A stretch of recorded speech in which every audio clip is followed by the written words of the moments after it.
بسم اللہ الرحمن الرحیم۔ السلام علیکم ورحمۃ اللہ وبرکاتہ۔ باب سوم، سبق نمبر 10، انداز گفتگو۔ پچھلے سبق میں ہم نے جانا کہ گفتگو کرنے میں انداز کو بہت اہمیت حاصل ہے کہ انسان جو بات کرتا ہے اس میں اس کا انداز کس قدر اہمیت کا حامل ہے۔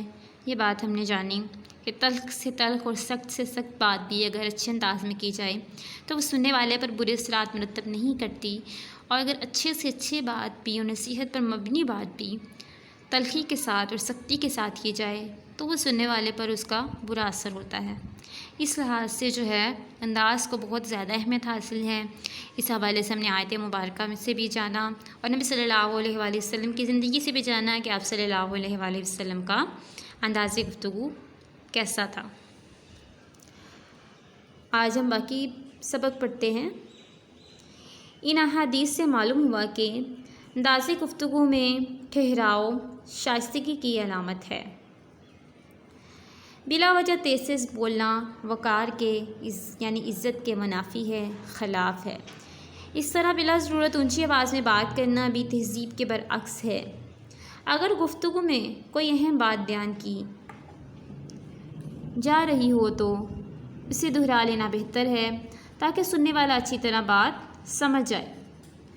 گفتگو کا مقصد اپنا مدعا یعنی اپنی بات، اپنا مقصد دوسروں کے سامنے پیش کرنا ہے۔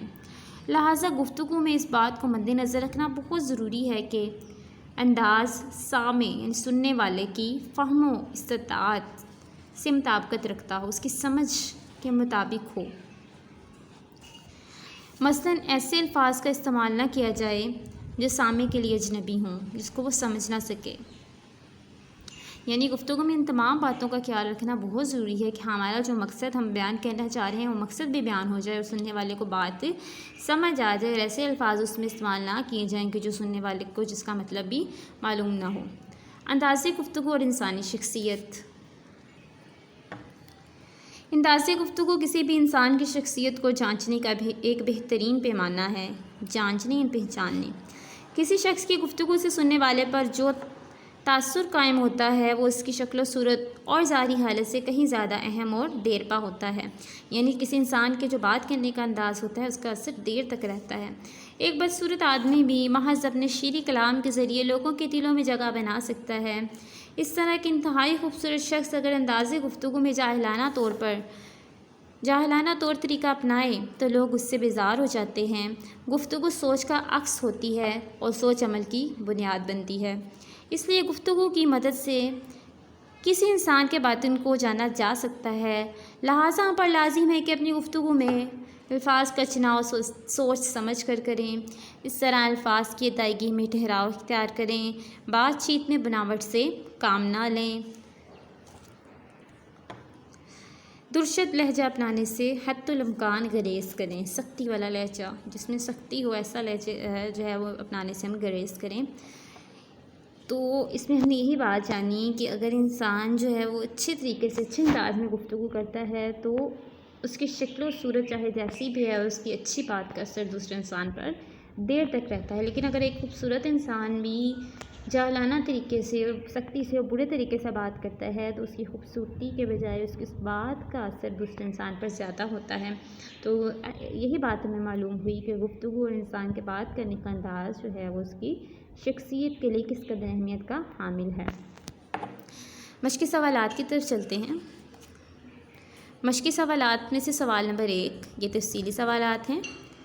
مندرجہ ذیل سوالات کے جامع جواب دیجیے۔ انداز گفتگو کے بارے میں ہمارے دین میں کیا رہنمائی ملتی ہے؟ صفحہ نمبر 40 پر آ جائیے۔ نبی اکرم صلی اللہ علیہ وآلہ وسلم کا انداز گفتگو۔ انداز گفتگو کے بارے میں ہمارے دین میں مکمل رہنمائی ملتی ہے۔ انداز گفتگو کے بارے میں بہترین رہنمائی ہمیں رسول اکرم صلی اللہ علیہ وآلہ وسلم کی زندگی سے ملتی ہے۔ یہاں سے اس کا جواب شروع ہوگا اور اگلے صفحے کا پہلا پیراگراف جہاں ختم ہو رہا ہے وہاں تک ہم اس سوال کا جواب لگائیں گے۔ جو سامع کے لیے اجنبی ہو۔ یہاں تک ہم سوال نمبر 1 کے الف والے حصے کا جواب لگائیں گے۔ پہلے سوال کا دوسرا سوال یعنی با، انسانی شخصیت پر انداز گفتگو کے کیا اثرات مرتب ہوتے ہیں؟ اس سبق کا آخری پیراگراف، انداز گفتگو اور انسانی شخصیت۔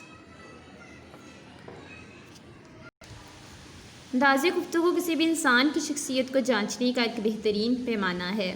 یہاں سے لے کر آخر تک درشت لہجہ اپنانے سے حتی الامکان گریز کریں، یہاں تک اس سوال کا جواب ہے۔ مختصر سوالات میں سے سوال نمبر ج، گفتگو میں انداز کو کیا اہمیت حاصل ہے؟ صفحہ نمبر 40 پر آ جائیے۔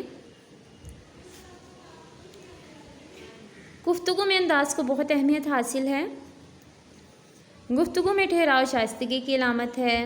بلا وجہ تیز تیز بولنا وقار کے منافی ہے۔ یہاں سے لے کر دوسرے صفحے کے پہلے پیراگراف کے آخر تک جو سامع کے لیے اجنبی ہوں۔ مختصر سوالات کا سوال نمبر ج جو ہے اس کا جواب یہاں تک بنتا ہے۔ سوال نمبر 3 کی طرف چلتے ہیں جو کہ ہے خالی جگہ۔ مناسب الفاظ کے ساتھ خالی جگہ پر کیجیے۔ الف، انسانوں اور جانوروں کے مابین ایک بنیادی فرق ڈیش کا ہے، زبان۔ با، موقع محل کی مناسبت سے ڈیش میں فرق پیدا ہو جاتا ہے، لہجے میں۔ جیم، رسول اللہ صلی اللہ علیہ وآلہ وسلم بات سمجھانے کے لیے ڈیش مرتبہ دہراتے، 3 مرتبہ۔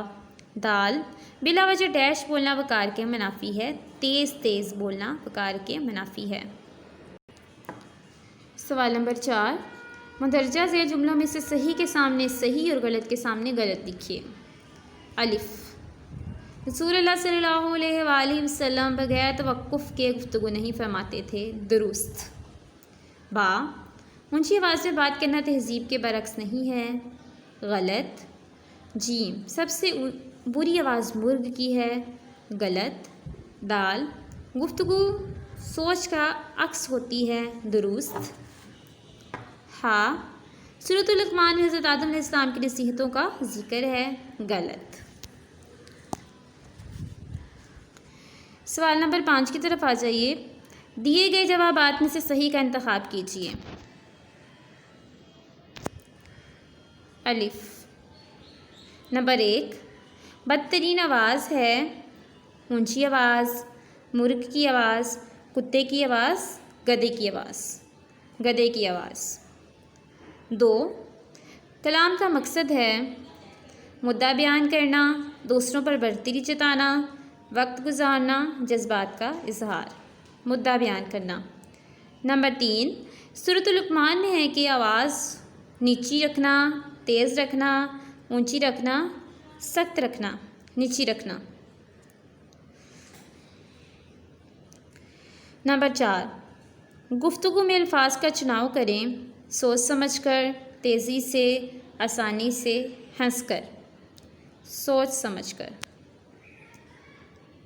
نمبر 5، انداز گفتگو میں ٹھہراؤ علامت ہے عقل مندی کی، دولت مندی کی، شائستگی کی، غربت کی، شائستگی کی۔